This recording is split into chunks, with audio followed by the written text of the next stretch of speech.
up, YouTube? It's Moderate Mods. Yes, today I'm going to be doing what I should have done a while ago, but I think it's perfect right here, coming up on the 3 years. I'm going to do a full in-depth owner review of my 200. So I've had this car for 3 years. I bought it at 39,000 miles. It's at about 120-ish now. I don't know the exact mileage, and I'll tell you why in a minute. But so in the 3 years I've owned it, I'm going to get this question out of the way right now. Issues that I've had. If you're watching this looking to get one, or have just got one, or have owned one for a couple of months now or years, and you're wondering what's going on, what you have dealt with and what I've dealt with, the only thing that I've had to do maintenance wise on this vehicle was about the 1 year mark, 70,000 miles or so, and that was a starter. So what would happen is when I push the start, it would just, you know, the gauges would just go up, but that was it. Nothing else. I was told a battery, went and got a brand new battery. Not the case. I could hit it a bunch of times, and then maybe after a while it might spark up. So that cost was about $350, not including the starter. I actually went to the junkyard and picked a starter off of a 200 with 7,000 miles on it for about 45 bucks. So 350 plus 45 bucks at a local shop around here, and it was done. I've never had an issue since then. Chrysler was trying to charge me in the fives just because this is the front wheel drive and it's a 2.4, and I was like, no way, can't do it. So that was the only problem I've had to get done with it, other than basic oil changes, which I do myself. I've done the tune-up myself. That was it. There was no other driving issues that I've had to deal with. No transmission issues, none of that. So this car has been running like a dream for me. I am the second owner, first official personal owner. I got this car with one owner on it. The one owner was Enterprise, so I think that has a lot to do with how much it was upkept and everything like that. So lucky me, I guess. But other than that, I'm pretty much the only owner of this car to be personally taking it home every day and doing maintenance on it myself. So it's been great for me. It's no longer my true daily. I did just pick up my C6 Corvette, so I drive that a lot in the summer now. But this thing has sat for a couple weeks. It starts right up though. It does its thing and it's running good. So I'm still happy with it. I do need to get an oil change on it though pretty soon here. So I'm gonna dive into what I've done in here and then work my way back. So let's go ahead and check out what we've done in the hood. Coming up under the hood, what I've done performance wise is I've put on MPX headers. They were just the raw steel, so if you're looking at them you're thinking, oh, they look horrible. I saved myself 120 bucks just to put the raw steel ones on. Originally they were like kind of just a galvanized steel, but they changed time over the heat and everything like that. The color changed, obviously. Doesn't bother me because it's under hood and I don't care. Still get the same performance. So I no longer have the stock exhaust manifold catalytic converter. It gives me a lot more flow, a lot more noise, and I like it that way. I no longer have the stock air intake either. I have the InGen downpipe air intake. Love this thing as well. It's probably one of my favorite mods I've done to it. It actually shows performance insanely, so I love that. I bought the new battery like I told you guys when I thought my starter was there. That run me about, I think it was like 200 bucks or so. They come with huge batteries, but under the hood, I've had to do nothing. Honest to God, I haven't even put any coolant in the car yet. I know it's under the minimum level, but I have not added any because I do want to add the proper MS12106 coolant, and I just haven't had the time to go buy it. So I'm gonna add the Mopar coolant. I don't want to add any other coolant because I've had no thermostat issues or anything with this car yet. So, you know, we don't need to break anything there. But under the hood, this thing's a dream. It's been running great and I'm liking it. So let's go ahead and show you what the interior looks like after 3 years of owning it. All right, guys, so coming into the interior here, this is 3 years. Me and Vicente, all we did was just go into the car wash the outside, and just vacuum and wipe down the inside. And I mean, it's still clean, guys. No tears, no rips in the seats. It is the limited version of the car, so it does have the cloth seats, but the door panels look good. The back seat still looks good. Everything's still pretty up to shape. I really am impressed with the quality that the interior came with this car, especially with it just being the limited version, not the LX. So it's not the lowest model, but it is the limited version, and it's still held up very well. And I put tons of miles and tons of trips on this car. So now I'm going to show you kind of what I've done to the interior, because yes, me saying this is limited, it does have some upgrades, and I'll show you what I did and go from there. Okay guys, so coming into the interior here, basically the limited version is going to come with the PRNDL, no paddles, and the RA2, which is the 5-inch screen. So, oh, and a different cluster. So basically in this car, and yes, on the channel, I posted videos on upgrades that I've done to the interior here. So I did add the 7-inch all digital cluster, as well as the paddle shifters, as well as the sport mode, and the 8.4-inch RA4 navigation radio. And yes, they all function properly. So this car has insane upgrade possibilities, just upgrading to the higher trim vehicles. So no longer is my car really a limited. It's pretty much an S with the 2.4 in it, and I love it. It's fun to drive. No, it's not extremely fast, but what do you expect? It is just a basic 4-door sedan, but it's still quick. So I'm not gonna let all the haters hate on me there. But upgrading wise, I spent about $70 thanks to a good friend, Jay Godslayer. I'm sure you know who he is. He hooked me up with a new wheel. I didn't actually use the wheel because I didn't want to add the heated seat function or heated steering wheel functionality, because I had to upgrade the clock spring. Didn't do that yet, but I still might. But I got the paddle shifters as well as a whole wheel. So paddle shifters can run you about 50, 60, 70 and up on eBay. They're a little bit harder to find now, but that was for the paddle shifters. The cluster itself was about $55. I picked that up on eBay as well. Amazing. Highly recommend this upgrade. It's very worth it. The RA4 radio I picked up on eBay as well. Came with the bezel and the radio. That one ran me about $450 as well. Plug and play, super easy. Pop this off, 4 screws, plug it in, you're good to go. Make sure if you do upgrade to one of these, you get one that comes with a theft code, because that is very needed. If you don't have a theft code and you don't at least have the VIN to the vehicle you purchased this from, it will lock you out and you won't be able to use it, and you might have to fight with the dealer to allow you to get a theft code. So don't go through all that hassle, just get one with a theft code. And then here's the knob here. I picked this up for like 35, 40 bucks and upgraded that. This again, you pop this off and then it's just a pin in there. You pull it out and plug your new one in. To upgrade to these, you can check out my videos, but you will need an MX Plus OBD link, which is an OBD controller that will allow you to, you know, calculate things and switch things up. And you will need the Android app, Alpha OBD. Yes, unfortunately, it's only an Android app. I don't even have an Android, so I had a buddy use it because he had the app. But that will allow you to go in and switch up all these things, proxy align everything, and go crazy. So that's a great piece of information to have if you do own a 200, 300 Ram, anything Mopar. You can use the Alpha OBD app, and it's a great app to have. But jumping into what the cluster looks like, I'll show you guys here.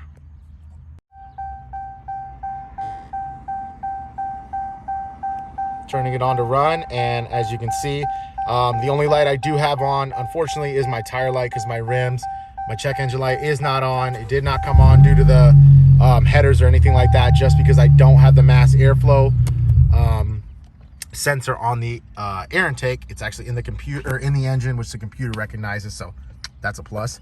That's how that looks. And then the RA4, great radio. It has the navigation features and all that. So I really love this thing. I think it's a great feature. It looks great in the 200, just so you can see what it looks like here. I proxied it to say SRT as well, which is super fun and slick. Getting past all that loading screen there, that accept screen.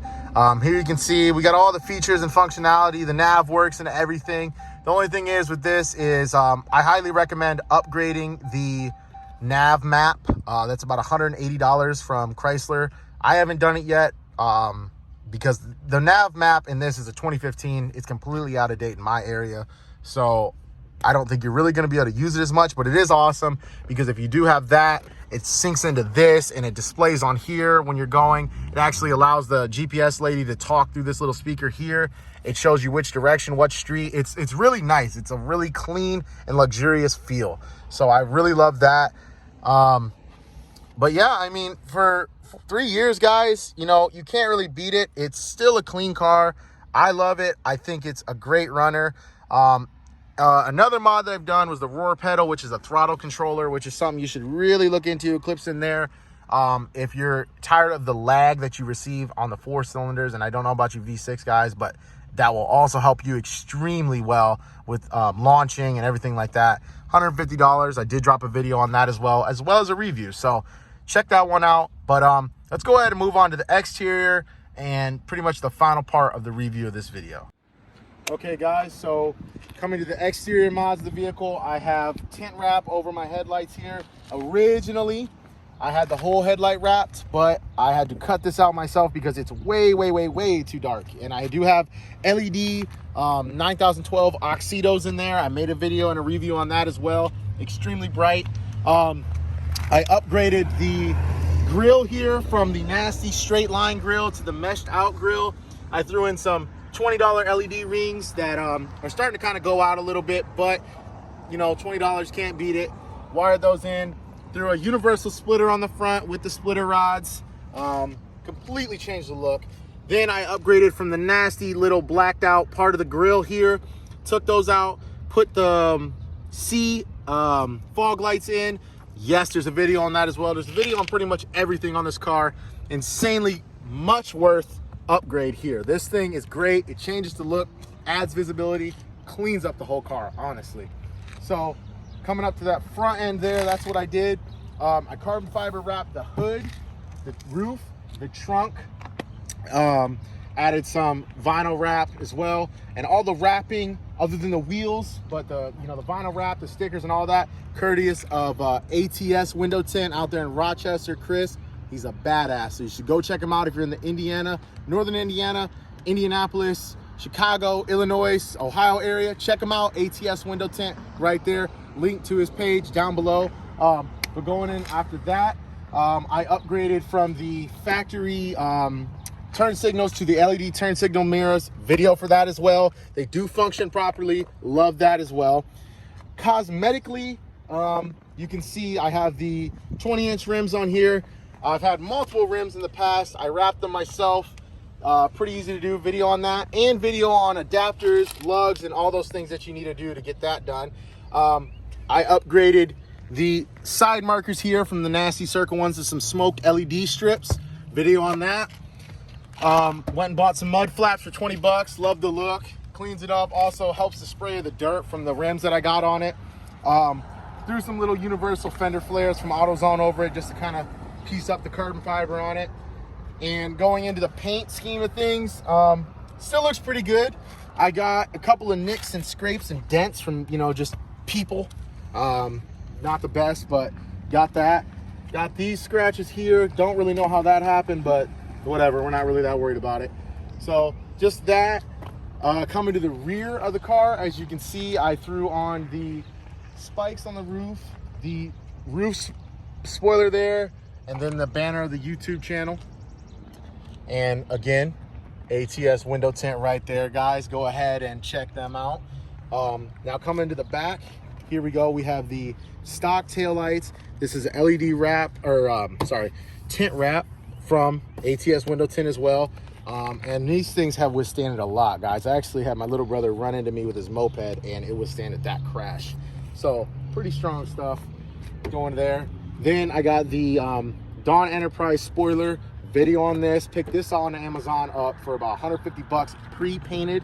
PAU paint code, matched perfectly, looks great. Been through multiple car washes, absolutely love that.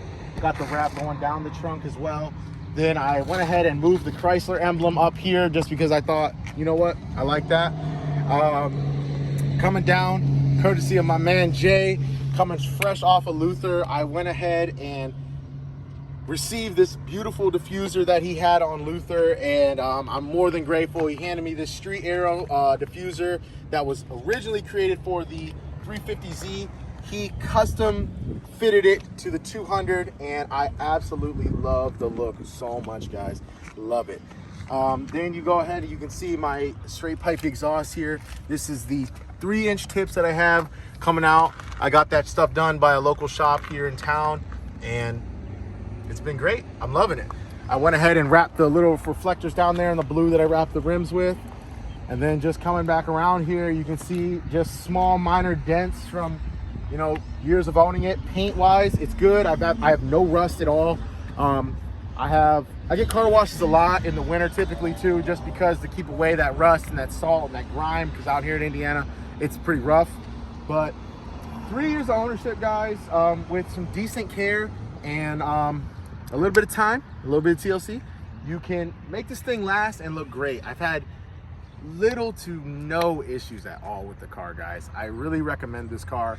2.4 or V6, regardless, whatever your spiel is, I get about 33 or so to the gallon with the rims. I'm a cruise driver, so I'll put the thing on 5 over and cruise. I'm not gonna be flooring it down the street. I don't need to. That's what the Corvette's for. Don't tell me when I said that. But you know, with this car, I can get the good gas mileage I need and get the job done, get around. It's a large car. I'm 6'3". I can fit me, all my friends in it comfortably. My girl, my dogs, everything. Drop the seats down, and it's all pretty simple to do. So last but not least, I'm gonna go ahead and show you the trunk, which has my subs and my speakers in it. Explain to you a little bit how I did that, and go ahead and wrap this video up. So coming to the trunk, guys, I didn't do any rhino lining or anything like that. I just went ahead and implemented the 12-inch subwoofers in the back. As you can see there, I have my 2500 watt amp as well, and there's a video on how to install them using the line output converter, which is what I used. All the wiring you need to do is up in the back here on the deck speakers. You don't have to cut up into the front. You don't have to do any wiring up like that. You will need to obviously run the power wire from the engine bay. It's also a video I made on that, running my 4-gauge wire through. So again, pretty much everything I've done on this vehicle, there's gonna be videos for. I'm trying to get that way with the Corvette, but with the 200 here, I tried to bring as much content as I could, and I'm still gonna try and bring as much more. But with that being said, guys, that pretty much wraps up the entire car.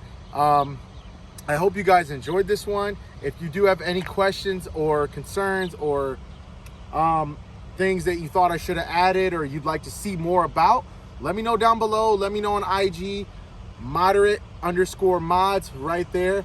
And, you know, hit me up there. I'll try to respond to you as fast as I can. But I am going to give this car, out of 10, a solid 8, because the issues that I have not had and just the overall performance that I've got from it, it's been, and I'm not talking engine, I'm just talking overall, it just has been great. It's been there, it's been reliable, it's been getting me through Indiana winters, Indiana summers, and it's taken me on multiple road trips. It's an easy car to drive. My girlfriend likes to drive it. Everything's great. So it's a great running vehicle. It's a great family vehicle. It's a great young person vehicle. It's pretty much anything you want. You can do tons of things to it. As you can see, I completely universally modded this thing out. It's all your own flavor.